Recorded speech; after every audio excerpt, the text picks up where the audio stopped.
이제 조금 국제 관련된 뉴스를 좀 해볼까 하는데요. 지금 늘 말씀드리다시피 전 세계에서 중국과 싸우고 있는 유일한 국가가 대한민국 아니겠습니까? 네.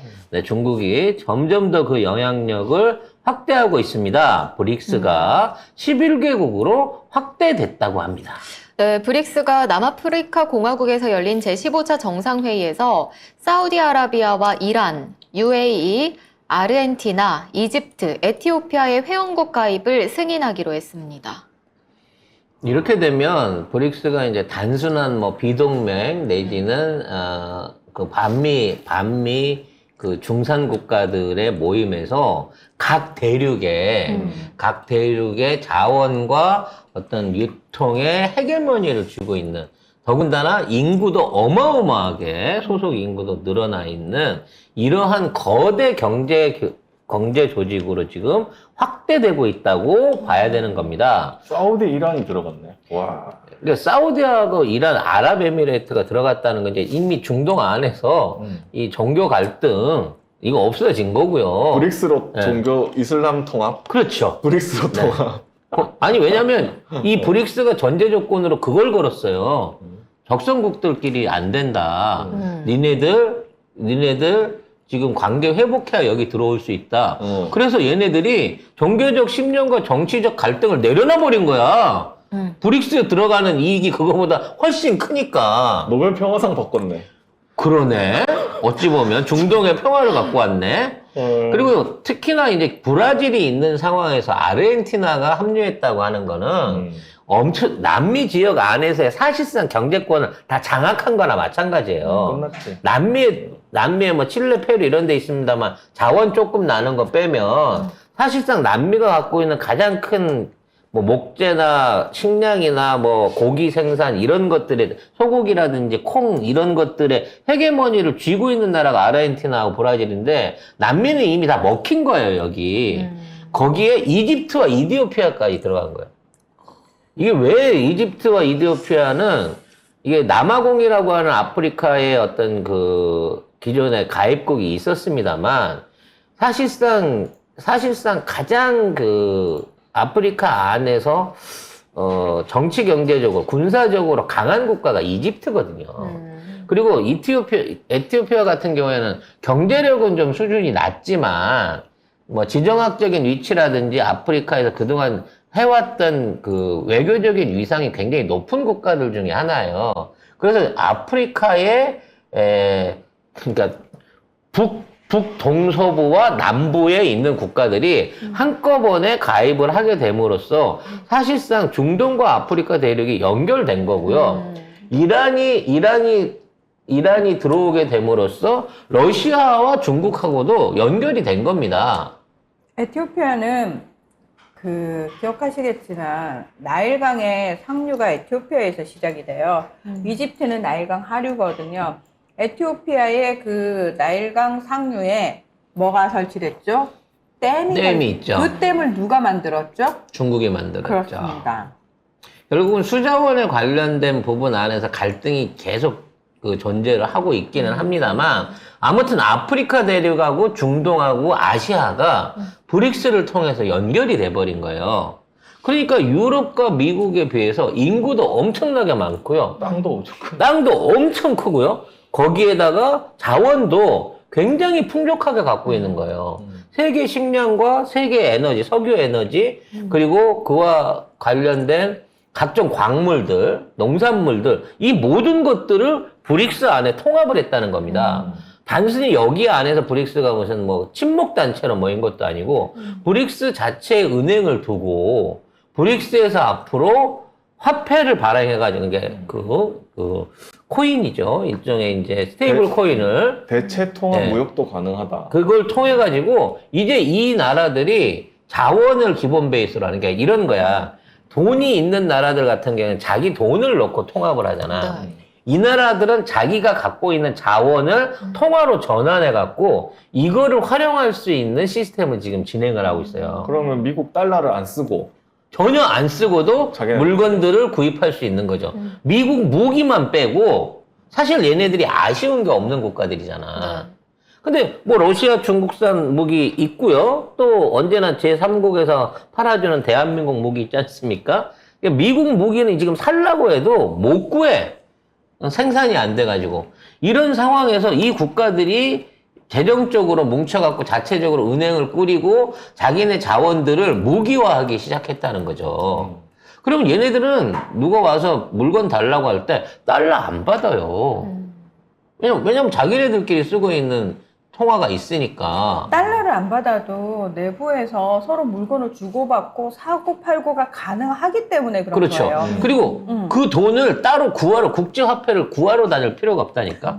그 달러를 거치게 되면 예를 들어서 중국하고 사우디가 중국이 또 사우디의 원유를 어마무시하게 수입을 하는데 이걸 굳이 달러를 중국이 달러를 구하는 것도 힘들고 사우디가 달러를 받아가지고 이 달러를 또 쓸 데도 없어. 쓸 데도 서로 없고 미국에 예. 저축해야 돼. 그런 식이잖아요. 근데 위안화로 결제하기로 했거든요. 그리고 위안화로 결제하면서 사우디는 뭘 할 수 있냐면은 중국 내에서 또 물건을 수입할 수가 있는 거예요. 그 위안화로. 그리고 그 돈 갖고 네옴시티 지을 수 있는 거예요.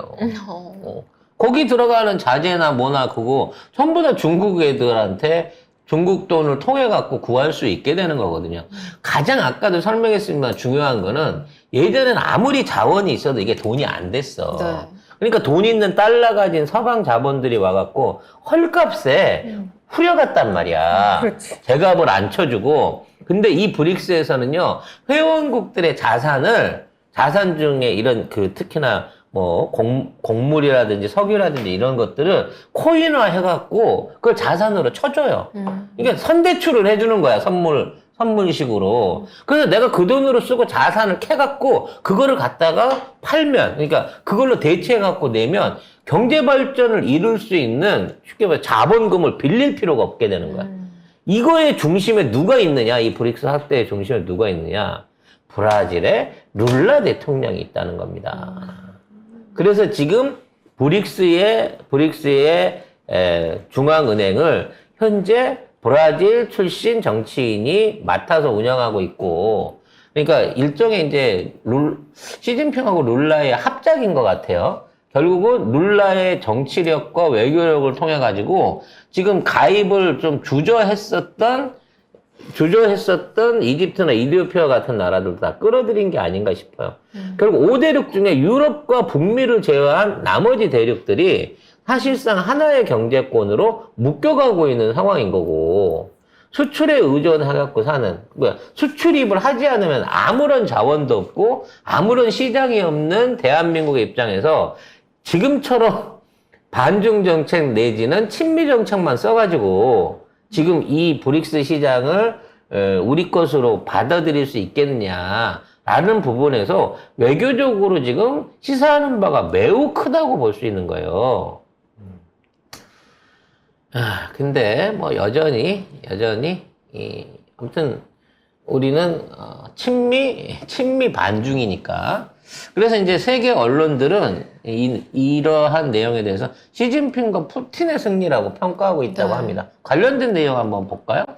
네, 지금 세력 확장이 성공한 거잖아요. 어쨌든 브릭스가 네. 여기에 대해서 시진핑과 푸틴의 승리라고 평가를 하고 있습니다. 외신에서. 그 밑에 네, 미국 월스트리트 저널 같은 경우는 서방과 지정학적, 경제적 경쟁이 심화되는 과정에서 블록을 강화하려던 시진핑 주석과 블라디미르 푸틴 러시아 대통령의 승리다라고 평가했습니다. 블룸버그는 뭐라고 했냐면 이란과 UAE, 브라질 등과 함께 세계 최대 석유 수출국인 사우디가 포함된 건 브릭스가 최대 에너지 생산국과 최대 소비자를 한데 모아서 엄청난 경제적 영향력을 갖게 된다는 의미.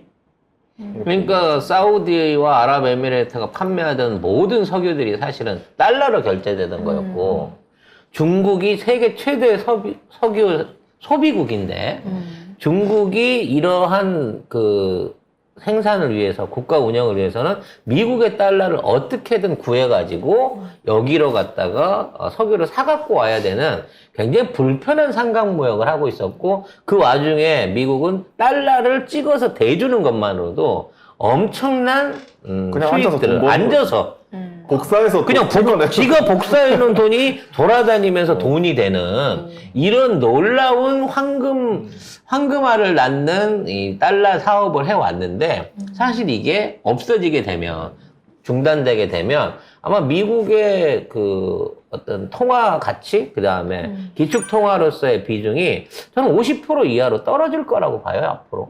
그럼 옛날처럼 미국 돈 누가 이렇게 선호하지도 않을 뿐더러 가장 중요한 게 미국에서 살 수 있는 건 현재 세일가스하고 무기밖에 없는데 세일가스는 지금 말라가고 있는 상황인 거고 무기는 없어갖고 못 만들고 있는 상황이란 말이죠. 그럼 앞으로 미국은 무슨 돈으로 석유를 사들이고 자원을 사들일 거며 무슨 돈, 뭘 팔아가지고 그만한 돈을 조달할 것인지 아마도 미국은 굉장히 지금까지 했던 외교 정책이나 경제 정책에 큰 변화를 줘야 될 것으로 예상을 합니다. 결국 그러면 무기 팔아야 된다는 건데. 그럼 또 전쟁 내야죠. 그러니까 전쟁해야 네. 된다는 건데 전쟁 제일 가까운 나라가 지금 우리나라잖아요.